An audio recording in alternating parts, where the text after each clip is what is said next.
তাই বাড়ির আদব কায়দা নিয়ম কানুনগুলো ওর বুঝতে একটু সময় লাগছে, দেখবে ও ঠিক মানিয়ে নেবে। দাদা, শ্রেয়া ওর বাপের বাড়ি চলে যেতে চাইছে।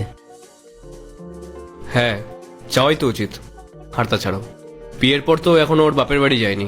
আর তোর শ্বশুর মশাইও তো কতবার করে তোদের দুজনকে যেতে বলেছে। যা, দুদিনের জন্য ঘুরে আয়। দাদা, ও যদি ফিরে আসার জন্য যেত তাহলে আমি নিজে ওকে নিয়ে যেতাম, কিন্তু ও তো আর কোনোদিনও এই বাড়িতে ফিরতেই চাইছে না। কি কি বলছিস তুই এইসব? দেখ ভাই, তোদের দুজনের মধ্যে যদি কোনো বিশেষ বিষয় নিয়ে ঝামেলা হয়ে থাকে তাহলে দুজনে কথা বলে সেটাকে মিটিয়ে নে। দেখ, ও শহরে পড়াশোনা করেছে, আধুনিক আদব কায়দায় মানুষ হয়েছে। ওর কাছে তো এই সমস্ত বিষয়গুলোকে নতুন লাগতেই পারে, কিন্তু স্বামী হিসেবে তো তোর কর্তব্য ওকে ভালোবেসে বুঝিয়ে বলা। দাদা, আমি তোকে অনেকবার বোঝানোর চেষ্টা করছি, কিন্তু ও তো আমার কোনো কথাই কানে তুলতে চাইছে না।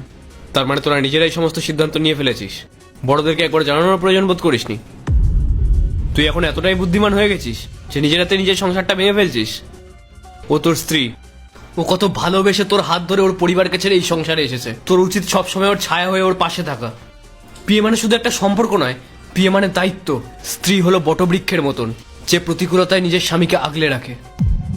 দেখ, তোকেও বুঝতে হবে, ও নিজের বাবা মাকে ছেড়ে তোর হাত ধরে এখানে এসেছে। আরে সম্পর্কের মতো ছোটখাটো ঝামেলা হতেই পারে, তা বলে কি সম্পর্ক ভেঙে দিতে হবে? আর লোকে জানলে কি বলবে? যে রাহুল মিত্রের ভাই তার স্ত্রীকে সামলাতে না পেরে তাকে বাপের বাড়িতে পাঠিয়ে দিল। ঠিকই তো ভাই, তোমার দাদা আর আমার মধ্যেও তো মাঝে মাঝে মান অভিমান হয়। তোমার দাদা যখন আমাকে বুঝিয়ে বলে আমি বুঝতে পারলেই মেনে নিই। এভাবেই তো একটা সংসার টিকে থাকে। এইসব ছোটখাটো বিষয়ে যদি সবাই আলাদা হয়ে যায় তাহলে তো পৃথিবীতে কোনো সম্পর্কই টিকবে না। হ্যাঁ বৌদি, হ্যাঁ দাদা, তোমরা ঠিকই বলেছ।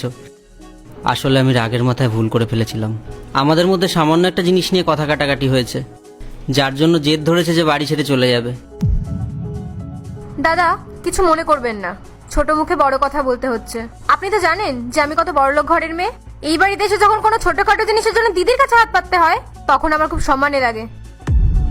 বাড়ির সব সম্পত্তি, গয়নাগাটি এগুলো কার কাছে আছে? দিদির কাছে। আর আমার কাছে কিছুই না। আপনারা কি চাইছেন, আমি সারা জীবন দিদির কাছে হাত পাতি? সেটা কখনোই সম্ভব না। আমার দিনে এতটাও খারাপ আসেনি। আমি এই বাড়ির বউ হয়ে এসেছি, কারোর কাজের লোক হিসেবে আমি হুকুম মানতে আসিনি। চিয়া, তুমি যাও, কে বাড়ির দলিল, সিন্ধুকের চাবি আর যা সব গয়নাগাটি আছে সব নিয়ে এসো। যাও।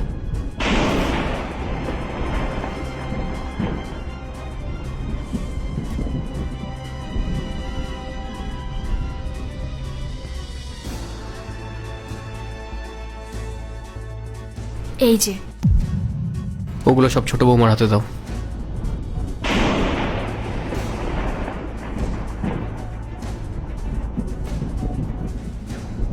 আজ থেকে এই বাড়ির সবকিছু তোমার হাতে। এই বাড়ির মালকিন তুমি। তুমি যেভাবে বলবে আমরা দুই ভাই সেভাবে চলবো। তুমি যেই ডিসিশন নেবে আমরা সেভাবেই চলবো।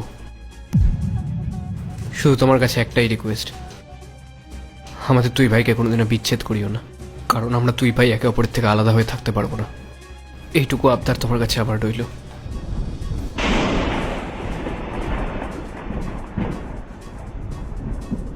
দেখলে, এই প্রথমবার আমি তোমার দাদার চোখে জল দেখলাম, শুধুমাত্র তোমাদের দুজনের জন্য।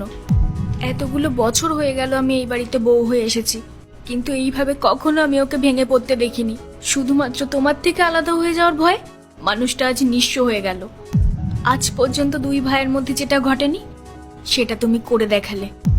সম্পত্তির কাগজ চেয়েছিলে না, আর এ বাড়ির দায়িত্ব চেয়েছিলে, নাও। কিন্তু একটা কথা মনে রেখো, সংসার সামলানো না অত সহজ কথা নয়। এগুলো শুধু কাগজের টুকরো নয়, অনেক বড় দায়িত্ব আজ তুমি নিজের কাঁধে নিলে। এবার সামলাও এই বাড়িকে তোমার নিজের মতো করে। কেউ তোমাকে আজ থেকে আর আটকাবে না।